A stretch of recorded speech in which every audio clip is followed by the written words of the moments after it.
Bien, bonjour à tous et bienvenue pour une petite dernière vidéo de cette année dans laquelle j'ai décidé de mettre un petit peu au point lors d'une petite promenade que j'ai décidé de faire moi-même, bien évidemment.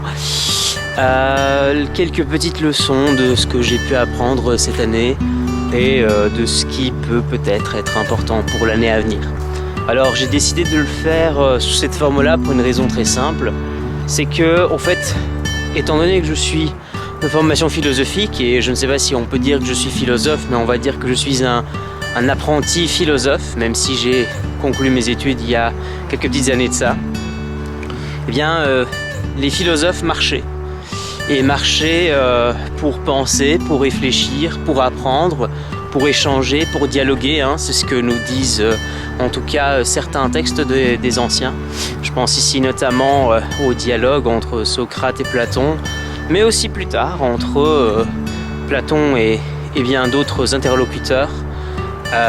Encore une fois, Socrate était quelqu'un qui interceptait les gens, qui les obligeait à réfléchir, hein, ne l'oublions pas, et qui finalement disait ou questionnait un petit peu à la fois les certitudes des gens pour leur faire voir qu'au fait ils en avaient aucune.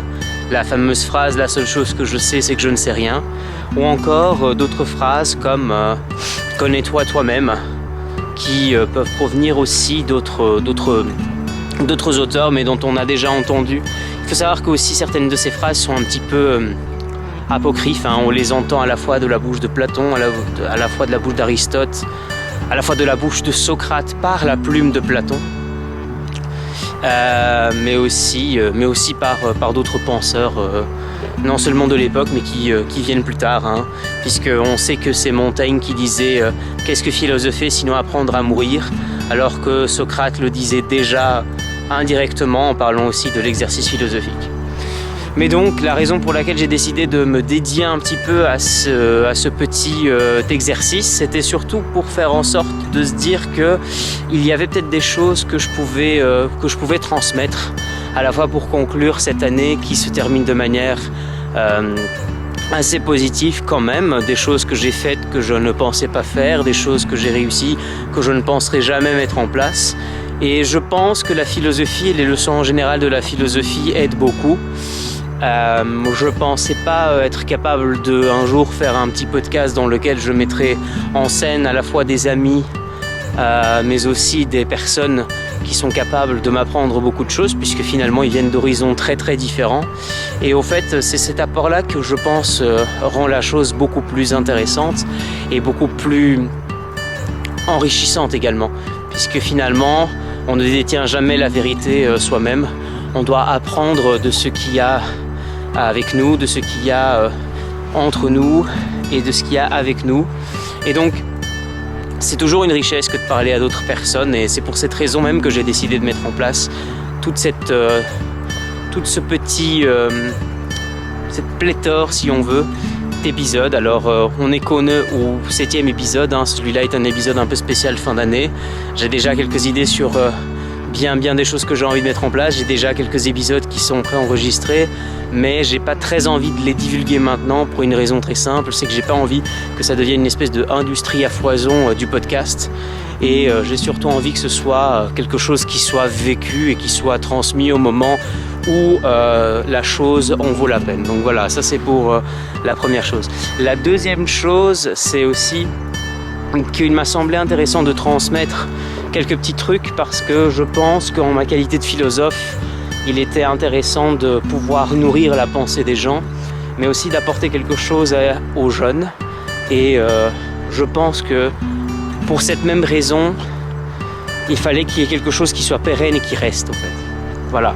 J'avais envie de laisser des bouteilles à la mer. Alors certes, le niveau n'est pas encore comme je veux, le niveau n'est pas encore celui que je veux, mais c'est pas très grave, parce que de toute façon, il viendra avec le travail voulu, et il viendra aussi parce que j'ai une chance immense et un privilège d'être entouré de personnes qui sont capables de m'apporter beaucoup de choses positives et beaucoup de choses en termes de connaissances, même sur l'édition de vidéos, etc., sur la compréhension du son et autres. Alors je sais qu'au fur et à mesure les choses vont venir, donc je ne m'inquiète pas là-dessus. Voilà, ça c'est très important. Alors, autre chose très cool et très intéressante également, c'est que j'avais également envie de transmettre quelques petites choses parce que, outre le côté en lien ou en cohérence avec la profession du philosophe et outre le fait d'apprendre avec les autres et le fait de laisser une trace, c'est juste que j'avais une envie assez profonde de parler, de transmettre et de tout simplement partager des choses que j'avais envie de par non seulement ce que je connais mais aussi juste de pouvoir parler à un plus grand nombre de personnes et de partager et de voir aussi quelles sont les limites. Dans un exercice qui serait complètement nouveau et qui finalement m'obligerait à me sortir de ma zone de confort. Alors voilà, je peux dire sans aucun problème qu'une des plus grandes leçons que j'ai apprises de cette année, c'est de sortir de sa zone de confort. Ok ? S'il y a bien une chose que l'on peut mettre sur le top 5 de la liste des leçons, comme ça on en savait, il y en a 5. La première, eh bien, c'est qu'il faut sortir de sa zone de confort. Il ne faut pas avoir peur. Pourquoi ? Parce que ce que vous ne connaissez pas ne peut pas être pire que ce que vous connaissez déjà. Ok ? Ce que vous ne connaissez pas ne peut pas être pire que ce que vous connaissez déjà. Et c'est très bien parce qu'en sortant de votre zone de confort, vous allez voir, vous allez explorer de nouveaux chemins, des chemins que vous n'avez jamais explorés auparavant. Et donc, je pense que en explorant de nouveaux chemins et en sortant de sa zone de confort, vous pouvez être complètement capable de devenir plus, de devenir meilleur, et puis surtout de vous donner un exercice que vous n'avez jamais essayé auparavant. Et dites-vous bien que ça déjà, c'est déjà quelque chose qui met en mouvement quelque chose de plus grand. Donc dites-vous bien que sortir de sa zone de confort, même si ça paraît être de la redite, même si ça paraît être un truc de développement personnel, de vlogueur à la tralala, eh bien c'est important. C'est important de sortir de sa zone de confort, point de vue personnel, point de vue professionnel, point de vue de tout. Sortez de votre zone de confort. Deuxième leçon, c'est ne pas avoir peur de devenir meilleur. Alors, ne pas avoir peur de devenir meilleur, ça c'est une leçon vraiment des philosophes, et notamment des Grecs. Alors, tous les philosophes, tous les penseurs occidentaux, mais aussi orientaux et de bien d'autre part, ont, je pense, cette notion d'excellence, de devenir meilleur dans leur culture, mais je recours à ce que je connais le plus et ce que je connais le mieux, et je pense ici à Aristote, qui très certainement dans un de ses passages de l'Éthique à Nicomaque disait que l'excellence était un art et que nous sommes ce que nous répétons le plus. Okay ? Nous sommes ce que nous répétons le plus. C'est hyper intéressant, hyper important. Pourquoi ? Pour une raison très simple. Parce que si vous faites et vous forgez de l'or, vous deviendrez de l'or. Si vous faites et vous forgez de la merde, vous deviendrez de la merde. Donc, l'art de l'excellence, c'est quelque chose que vous devez pratiquer et c'est également quelque chose que vous devez absolument poursuivre. Okay ? C'est quelque chose d'assez intéressant, c'est quelque chose d'assez riche et il faut se rendre compte que être normal, entre guillemets, c'est bien mais ça ne suffit plus. Il faut oser, il faut faire plus, il faut oser sortir de sa zone de confort. Voilà un premier pas vers l'excellence. Il faut soigner certaines parties de nous. Voilà une manière aussi d'aller chercher de l'excellence. Nous ne sommes pas bien, quelque chose cloche, quelque chose nous tourmente, quelque chose nous pose problème. Il faut sortir de sa zone de confort, mais aussi poursuivre l'excellence. Donc deuxième leçon, poursuivez l'excellence. C'est très intéressant. Troisième leçon, très importante également, je pense, c'est de ne pas avoir peur. Alors ne pas avoir peur de quoi ? Ne pas avoir peur déjà de ce que j'ai dit premièrement, donc de sortir de sa zone de confort, ne pas avoir peur de sortir de sa zone de confort, mais aussi ne pas avoir peur de devenir excellent. Pourquoi ? Parce que tout simplement, l'idée d'avoir peur, c'est ce qui nous coince le plus, c'est ce qui peut entraîner le plus de barrières, c'est ce qui peut mettre un plus grand nombre de barrières entre nous et nos objectifs, entre nous et nos finalités, entre nous et qui nous voulons être. Et finalement, l'idée d'avoir peur, parce que la peur est un mécanisme de défense, il ne faut pas l'oublier, c'est aussi un mécanisme qui engendre chez nous de l'imagination lorsqu'elle est mise à bon usage. Si j'ai peur de quelque chose, je dois absolument imaginer comment est-ce que je peux m'en sortir de quelque chose. Donc la peur, elle est là, elle est normale, il faut qu'elle y soit, mais il faut la court-circuiter. Lorsque vous voulez sauter de la piscine et que vous voulez sauter d'une certaine hauteur, vous avez peur. Mais c'est normal, j'avais peur aussi quand j'étais petit. C'était une de mes plus grandes peurs d'ailleurs, c'était de sauter. Pas spécialement à cause du vertige, mais la peur d'avoir peur. Et ça alors c'est encore tout un autre truc. Mais j'y viens tout de suite. Mais la peur de sauter est celle qui nous permettra de court-circuiter au fait ce qui nous coince. Parce que ce qui nous coince n'est pas vraiment la peur. C'est la peur peut-être d'être déçu au fait. Et cette peur d'être déçu peut mettre en scène une espèce d'échec envers nous-mêmes. Ah, j'ai eu peur donc j'ai échoué. Et merde, donc ça sert à rien d'essayer. Eh ben non, en fait. Si on a peur, c'est très bien, ça veut dire qu'on est éveillé, ça veut dire qu'on est vivant. On a peur, mais on est vivant, ok? Et donc, avoir peur et être vivant nous montre que il est possible de court-circuiter cette peur. Et en la court-circuitant, eh bien, on arrivera très vite à se rendre compte que cette peur, déjà, elle est totalement affrontable, puisqu'on peut la dépasser. Mais qu'en plus de ça, une fois que même qu'on a réussi à sauter de la piscine, revenons à l'exemple, eh bien, on est même excité. On a envie de sauter. Et on a même envie d'essayer de tester, de sauter encore plus haut. Parce que l'idée selon laquelle il était possible d'avoir peur de sauter d'encore plus haut n'est plus inenvisageable puisque j'ai affronté le premier degré. Et donc, une fois le premier degré battu, je passe au deuxième. Et ainsi de suite. Donc n'ayez pas peur, parce qu'en réalité, vous avez juste peur de la peur. Peur de la peur, c'est quoi? C'est la peur d'être déçu. C'est la mise en scène de l'échec, c'est-à-dire le fait que vous ne réussissez pas ce pourquoi vous êtes destiné.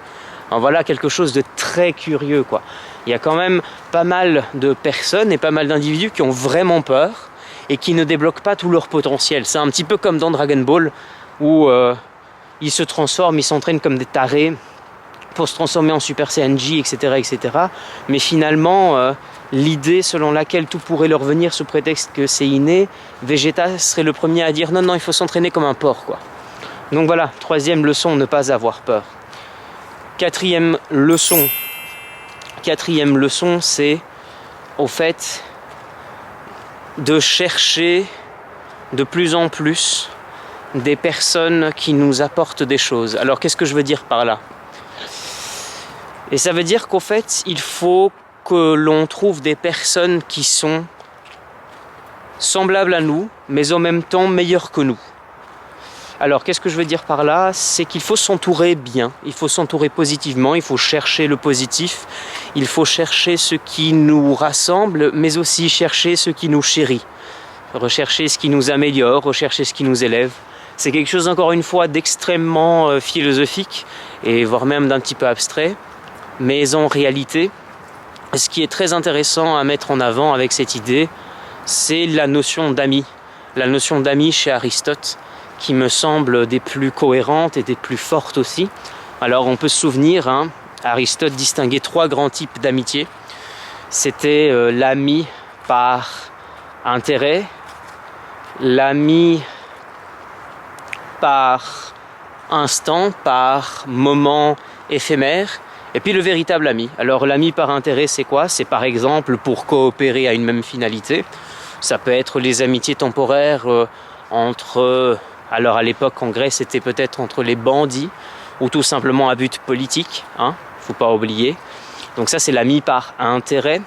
Puis il y avait l'ami éphémère. Ici on pense peut-être un petit peu plus à l'amitié un petit peu du style le coup d'un soir tout simplement, qui faisait que les gens se rencontraient, s'unissaient l'espace d'une soirée. Alors ce qui n'exclut pas évidemment que si les gens ont envie de se revoir plus tard, ça ne peut pas résulter en une véritable relation d'amitié, voire même relation d'amour bien évidemment, mais ce n'est pas encore la véritable amitié.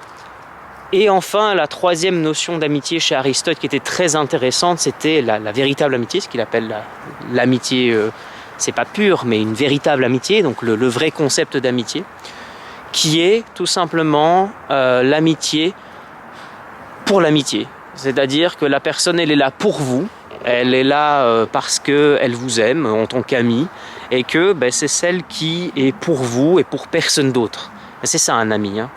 Donc l'amitié, c'est ce que certains auteurs appelaient chacun par l'autre pour soi, chacun pour soi par l'autre, puisque Il y a toujours chez un ami ou chez quelqu'un que l'on aime quelque chose qui nous manque, ou en tout cas des qualités que l'on recherche à chérir et que notamment on peut chérir chez l'autre. Donc entourez-vous de gens qui vous apportent, qui vous élèvent, qui vous aident à devenir meilleur. C'est hyper intéressant, hyper important. C'est une leçon capitale. Ok ? Et enfin, dernière leçon qui finalement n'est pas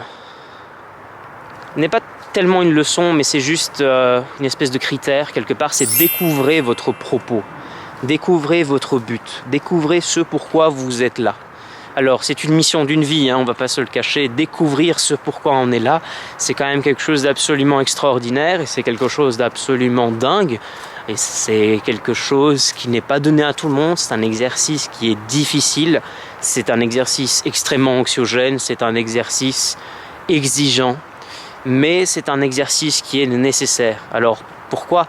Parce que tout simplement quand on a envie de découvrir ce pourquoi on est fait, ça nous oblige au fait à nous poser la question, les yeux fermés, de savoir pourquoi on est là au fait, de savoir qu'est-ce que l'on cherche et de savoir qu'est-ce qu'on veut faire de notre vie. Or vous vous doutez bien que lorsque vous dites oui, qu'est-ce que je veux faire de ma vie, qu'est-ce que je souhaite faire de ma vie, c'est vrai que c'est pas hyper évident quoi. En plus de cela, il y a les obstacles, il y a certains qui vont essayer de nous pousser vers le bas, certains qui vont dire beaucoup de choses pour nous mettre en travers de nos chemins, des obstacles, mais qui en réalité obligent, ou nous obligeront en tout cas, à trouver vraiment et nécessairement notre propos, notre raison d'être finalement. Et je pense que c'est une mission de vie, et c'est quelque chose qui nous est extrêmement important à trouver. Voilà. Alors ça, ce sont les conseils, bien évidemment, les leçons que j'ai apprises. Ça ne veut pas dire que je donne ici des leçons de morale aux autres, loin de là.